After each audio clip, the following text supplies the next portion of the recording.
Hello and welcome back to Matt's Forward Politics. Today I want to make a short video regarding the state I live in, which is actually Albuquerque, New Mexico. And it turns out New Mexico just recently released a poll having Andrew Yang in third place at 10%. I've been thinking about this and I want to give my insight as to why I believe that Yang might be at 10%. First, if you're new to my channel, I want to thank you for stopping by, and I hope you enjoy the content that I put out here today.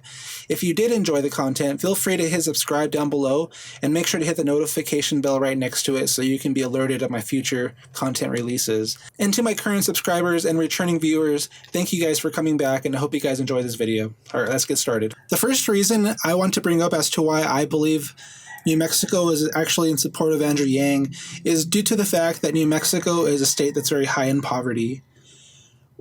Living in New Mexico, if you yourself are not struggling, I can almost guarantee that you know someone else who is struggling. A lot of people here know someone who would actually benefit from $1,000 a month. And due to this, I believe that Andrew Yang's message is actually resonating pretty well with people here. I feel like in a lot of other states, what you end up with is separated communities where you have the poor class in one area and the more middle upper class in another area, and then the very rich people in another area. So they never really communicate. But New Mexico is set up in such a way that it doesn't matter really what class you're in.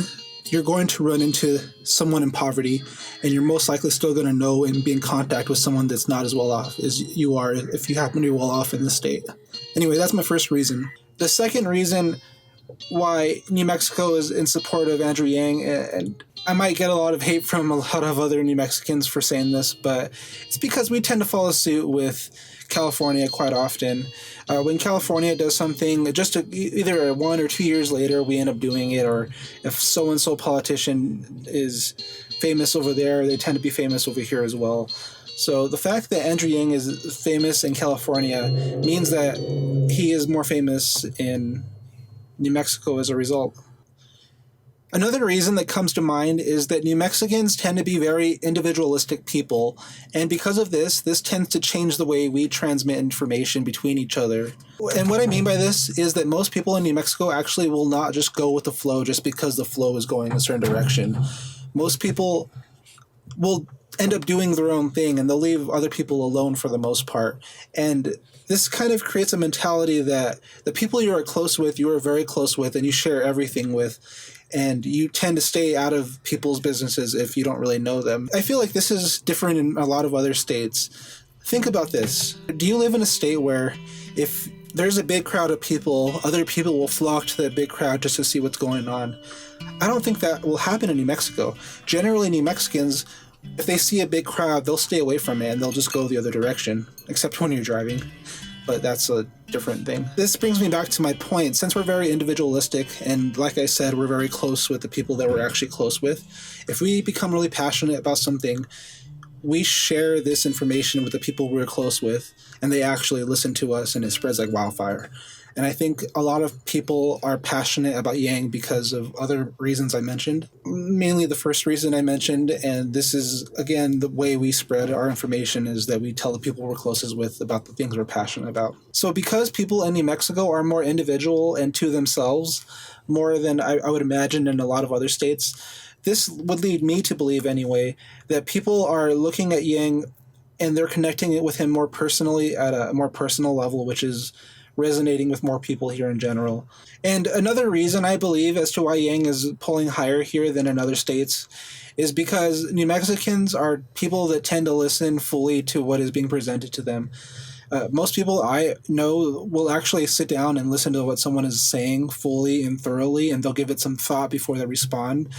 And I noticed this in myself too, and I noticed this isn't just me, this is more maybe the way my community grew up in.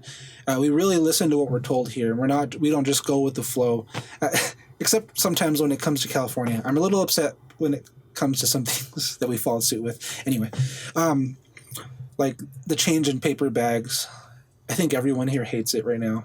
I don't like it. It's like we all use the plastic bags as trash bags. Come on, everyone knows this. Comment if you use the plastic bags as trash bags sometime in your life. I need to prove someone wrong. or right. I don't know. Maybe you've never done it. Okay, this will be my last reason. The last reason as to why I believe Yang has high support in New Mexico is because there are a lot of silent activists here. So in other words, I think there are just a lot of people in general that pay attention to the political scene here, even the older folks. Like you can have a conversation with almost anyone here about politics, and they'll have their view and opinion, and they'll be more. Some of them will be typical mainstream flow of what's this and what's that, but they all know more than your average American. And I've actually noted this because there's actually tons of YouTube videos out there poking fun at how little people know about history, but New Mexicans tend to be really well informed when it comes to history. So when you talk to a New Mexican about anything regarding history, they tend to get really involved and really into it. And Andrew Yang is all about history and all about data and all about facts. This just resonates with a lot of New Mexicans, I believe. It's really a mindset that is really the way our culture is developed, I believe. These are my general reasons that initially come to mind. I'm sure that there are many, many other reasons as to why New Mexicans support Andrew Yang. But the way I see it, these are probably the main things that we focus on whenever we think about who the politician we want to elect is. Hopefully this gives you guys some insight as to why Andrew Yang is in third place, polling at 10% in New Mexico, whereas in most other states he's either 5th or 6th place, and in the rare occasion 4th place. If you happen to be from New Mexico as well, go ahead and post your reasons down below as to why you're supporting Andrew Yang. I would definitely like to hear it, and I'm sure a lot of other people would as well. And again, thank you guys for listening today. I'm going to end this video here. In the future, I do have a couple other things that I have in mind. The next video is going to be why I think people like Joe Rogan and Ben Shapiro are actually secretly Yang, but they won't come out until he passes the primary elections. I'll go over that in a future video, as well as a couple of other things. So stay tuned, and like always, humanity first, guys.